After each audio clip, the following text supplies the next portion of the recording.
អូខេអញ្ចឹងខ្ញុំធ្វើការបន្តទៀតតទៅជាមួយនឹងការងារអញ្ចឹងយើងក្នុងវីដេអូខ្ញុំបានបង្ហាញអំពីការ input ឬក៏ output function ឬក៏ built-in function មួយចំនួនរបស់ភាសា JavaScript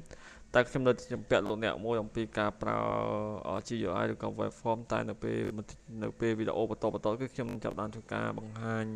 អំពីការប្រើប្រាស់ waveform តែឥឡូវនេះខ្ញុំចង់ឲ្យ specific ទៅលើលក្ខណៈសំខាន់មួយចំនួនរបស់JavaScript អស់ហើយយើងចាប់ផ្ដើមចូលហាត់ធំឬក៏ចាប់ផ្ដើមអនុវត្តជាមួយនឹងពពួក waveform របស់ JavaScript តែម្ដងអូខេចឹងនៅក្នុងនេះគឺយើងនិយាយអំពីចំណុចសំខាន់មួយរបស់ JavaScript ទៀតនោះគឺនិយាយអំពី variable ទី1គឺ variable ទី2គឺ operator និងទី3គឺ data type វាជាងទី3គឺជា data type of JavaScript អញ្ចឹងនៅក្នុងនេះគឺខ្ញុំនឹងជជែកគ្នាអំពីពពួក variable ហើយពពួក operator និង data type ដែលមាននៅក្នុង JavaScript របស់យើងអញ្ចឹងនៅក្នុងនេះគឺយើងជជែកគ្នាមុនដំបូងគឺ what is variable លោកអ្នកធ្លាប់ទៅ variable ស្អីទៅហៅថាជាប្រភេទ variable តើ variable លក្ខណៈមួយយើងអាចចាត់ទុកថាជា variable បានលោកអ្នកធ្លាប់ឮ variable ឬក៏ភាសាខ្មែរយើងបកប្រែថាគឺជាប្រភេទ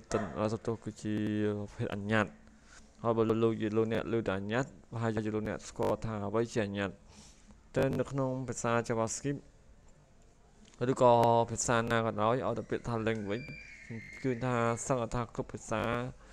ហើយយើងធ្វើការចាប់ផ្ដើមសិក្សាជាមួយនឹងវាគឺច្រើនតែឮមុនគេគឺអញ្ញត្តិឬក៏ variable ចុះអញ្ញត្តិវាមានប្រយោជន៍ទៅអីក៏បានយើងច្រើននឹកឃើញវាឬក៏ត្រូវការវាខ្លាំងម្ល៉េះទៅលើការប្រើជាមួយនឹងអញ្ញត្តិនឹងហើយនឹងអញ្ញត្តិនៅក្នុង language មួយវាមានតួនាទីមិនហើយវាធ្វើការបង្កើតមិនទើបយើងអាចធ្វើការប្រើជាមួយនឹងពពួកអញ្ញត្តិនឹងបានដែរអញ្ចឹងបើយើងនិយាយអំពីអញ្ញត្តិឬក៏ variable យើងវិញគឺយើងនិយាយអំពីទី1វាគឺជាប្រភេទ temporary storage អ្នកដឹងហើយគឺ temporary storage វាលក្ខណៈជា temporary storage ឬគេហៅគាត់ថាការ store ទុកនៅតម្លៃឬក៏ទិន្នន័យជាបណ្ដោះអាសន្ននៅលើ memory អញ្ចឹងវាគឺជាប្រភេទ temporary storage ទី2គឺ all value វាថាវាគឺជា all value storage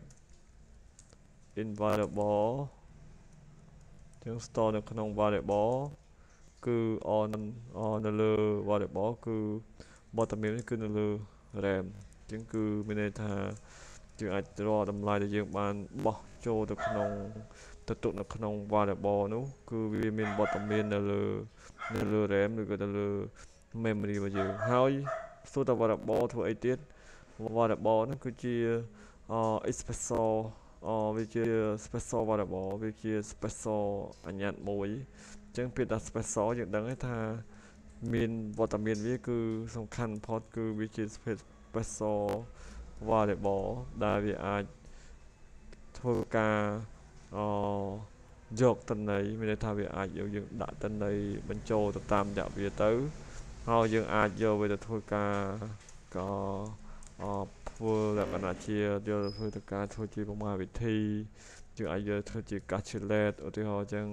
យើងអាចយកវាធ្វើការ compare អីជាដើមឬក៏យើងអាចយកវាទៅstorage វាយើងយកទៅ storage ឧទាហរណ៍អញ្ចឹងន័យថា variable ដែលយើងធ្វើការប្រើប្រាស់គឺវានឹងមានវត្តមាននៅក្នុងការគណនាមានវត្តមានក្នុងការ compare ឬក៏ប្រៀបធៀបឬក៏មានវត្តមាននៅក្នុងការ storage ហើយលក្ខណៈពិសេសមួយទៀតនៃ variable នៅក្នុងភាសា JavaScript បែបពិសេសជាងភាសាផ្សេងៗហ្នឹងត្រង់ថាចំពោះការបង្កើត variable ជាមួយនឹងភាសា JavaScript variable មួយនោះដែលបង្កើតឡើងនោះគឺវាមិនប្រកាន់ប្រភេទទិន្នន័យទេមានន័យថារាល់ all value can store with variable នឹងបានជំរាបថា with variable នឹងបានចេះរាល់តម្លៃដែលយើងបោះបញ្ចូលទៅឲ្យ variable មួយហ្នឹង បោះទៅចូលទៅក្នុង variable ហ្នឹងគឺវាអត់ប្រកាន់ប្រភេទតំណែងដូចនៅក្នុង C ឬក៏ C+ ឬភាសា Java ឬភាសា C C+ យើងបានបង្កើត variable មួយដោយកំណត់នៅប្រភេទតំណែងច្បាស់លាស់តែចំណែកឯនៅក្នុងភាសា JavaScript វិញរាល់តំណែងធ្វើការបោះបញ្ចូលទៅក្នុងទុកនៅក្នុង variable គឺវាមិនបានកំណត់នៅប្រភេទតំណែងច្បាស់លាស់ទេគឺយើងអាចបោះនៅតម្លៃផ្សេងបោះទៅក្នុង variable មួយហ្នឹងអញ្ចឹងយើងឃើញថាតម្លៃដែល store ទុកនៅក្នុង variable របស់ JavaScript គឺវាអត់មានប្រកាន់ប្រភេទតំណែងដូចជាមួយនឹងពពួក language ផ្សេងដែរហើយអ្វីជាចំណុចសំខាន់មួយនៅក្នុង JavaScript នោះយើងឃើញថាតម្លៃដែល store ទុកលើ memory ឬ store លើ variable នៅពេលយើងធ្វើការបោះតម្លៃមួយទៀតបញ្ចូលទៅក្នុងទៅផ្ទុកនៅលើវាតែទៅទុកលើវាតែម្ដងនោះគឺនៅពេលនោះតម្លៃមួយនោះនឹង refresh ពេលថា refresh លោកអ្នកដឹងហើយវានៅលើ memory យើងដឹងថាតម្លៃឬក៏ញ៉ាត់ដែលយើងធ្វើការ storage វាពេលខ្លះទៅវាអត់មានទៅណាទេគឺនៅចងចាំលើ memory តែនៅពេលយើងកំពុងប្រសិទ្ធយើងអាចយកតំណែងថ្មីមួយទៅ release ឬទៅ refresh ពីលើតំណែងដែលចាស់បានគេហៅគាត់ថាការ refresh តំណែងទៅលើ variable អញ្ចឹងមានន័យថា variable មួយដែលក្រោយធ្វើការ refresh នៅតំណែង new value បញ្ចូលទៅបន្ថែមទៀតនោះពេលដែលយើងធ្វើការ output ឬក៏បង្ហាញវាឬក៏យកធ្វើទៅការកណនានោះយើងនឹងឃើញវត្តមានវាយកតំណែងដែលថ្មីយើងទៅដាក់ក្រោយគេនឹងអស់មកបង្ហាញឲ្យយើងឃើញតែម្ដងនេះតកតងជាមួយនឹងការប្រើប្រាស់ជាមួយនឹងvariable អញ្ចឹងយើងឃើញថាវត្តមាននៃការប្រើ variable សង្កត់ភាសា language ទាំងអស់ដែលមានវត្តមានរបស់វាហើយដូចខ្ញុំបានប្រាប់លោកអ្នកថានៅក្នុងភាសា JavaScript វត្តមាននៃការប្រើពិសេសតង Java នៅក្នុង variable របស់ JavaScript តថា variable មួយដែលបង្កើតឡើងហើយនោះគឺវាអាច store ទុកវាអាចយកតម្លៃគ្រប់ប្រភេទមិនថាជាតម្លៃអ្វីមួយអាចទៅ store ទុកនៅលើ variable មួយនឹងវាមិនដូចជាភាសា C ភាសា C+ ឬភាសា Java ទេ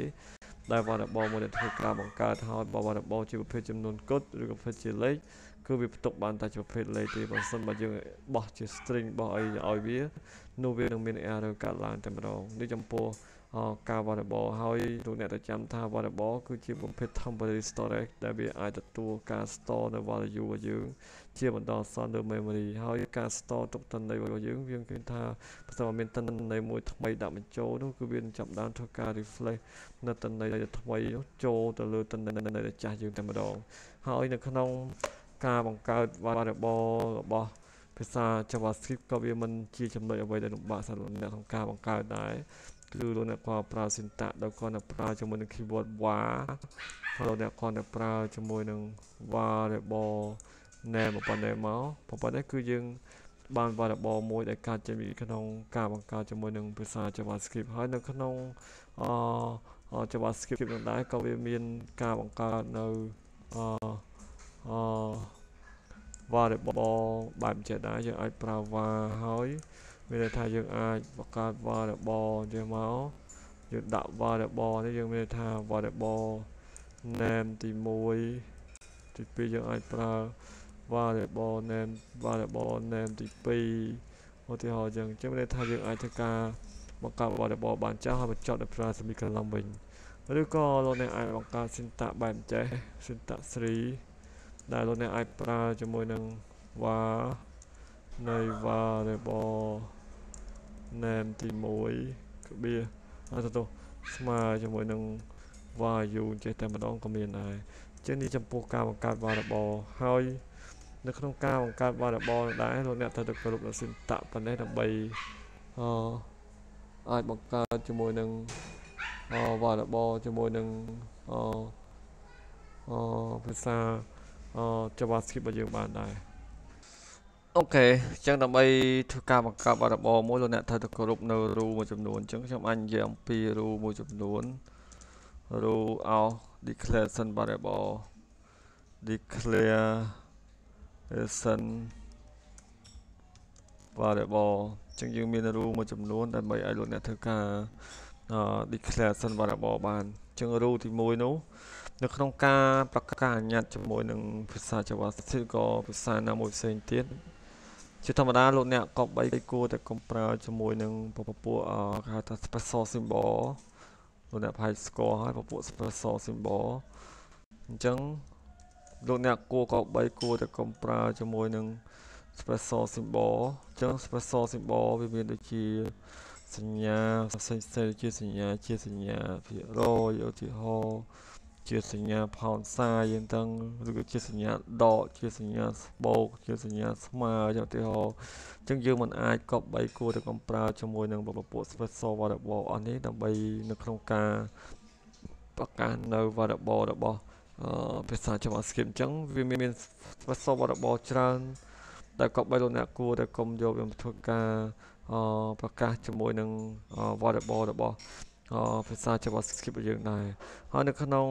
ចំណុចមួយដែរនៅក្នុងការប្រកាស variable របស់ JavaScript ដែរគឺបើសិនបើលោកអ្នកគប្បីគួរតែកំប្រើជាមួយនឹង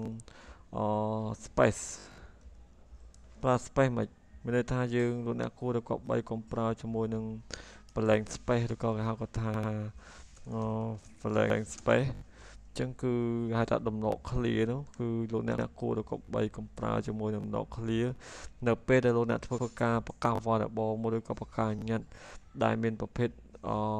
ដូចគ្នាតែអញ្ញត្តិតែមួយតែលោកអ្នកដក clear ឧទាហរណ៍ខ្ញុំឧទាហរណ៍លោកអ្នកមើលឧទាហរណ៍ថាលោកអ្នកប្រកាសអញ្ញត្តិមួយគឺមកថាខ្ញុំមាន var នៃ a ចេ ab យ៉ាងមក ab តែឧទាហរណ៍ថា ab គឺជាតម្លៃមួយដែលលោកអ្នកដក clear ជាមួយនេះអញ្ចឹងមានន័យថាវានឹង error តែម្ដងនៅពេលលោកអ្នកដក clear ដែលមាន blank space បែបនេះចេះចាំមានន័យថាយល់ល្អគឺលោកអ្នកគួរ3កំប្រើជាមួយនឹងblank space ចំពោះ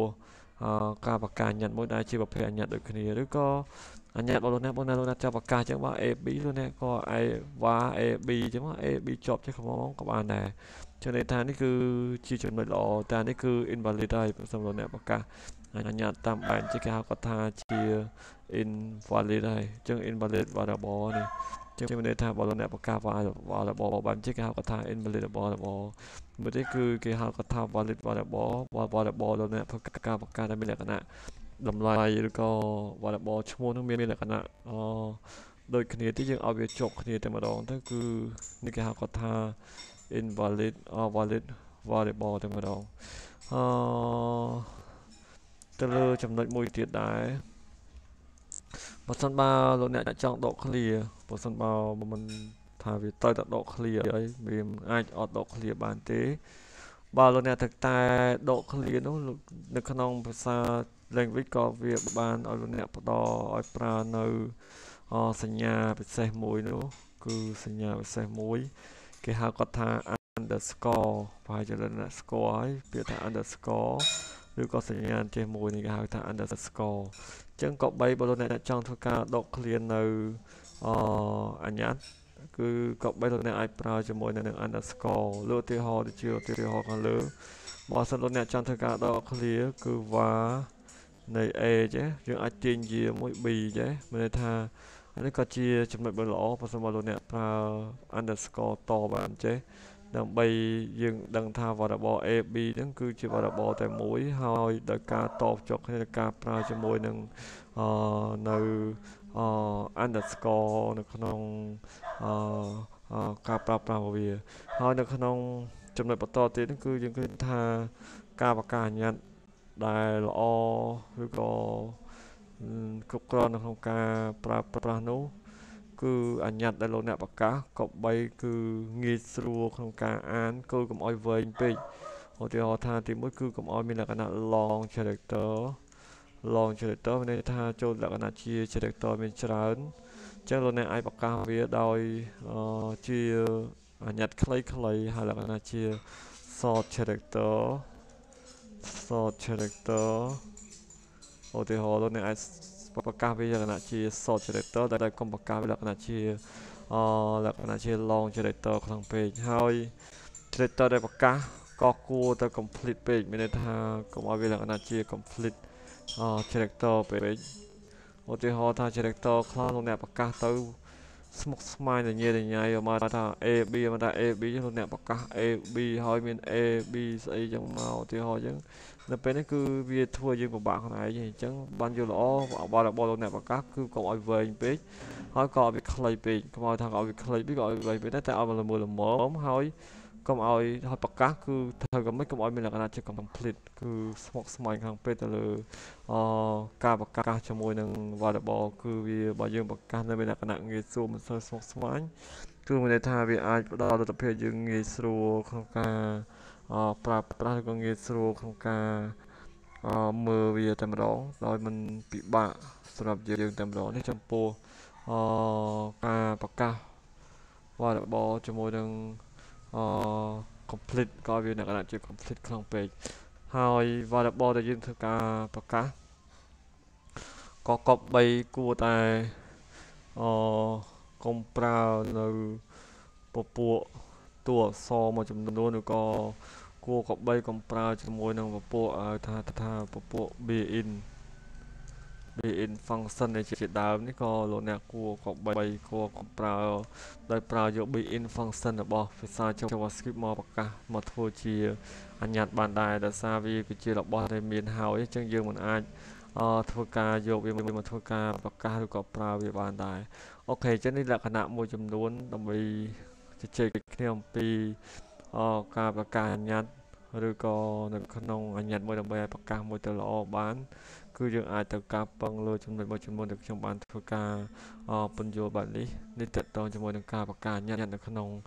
ភាសា JavaScript ឬក៏នៅក្នុងការបង្កើតគេហទំព័រ website របស់យើងតែម្ដងអូខេអរគុណ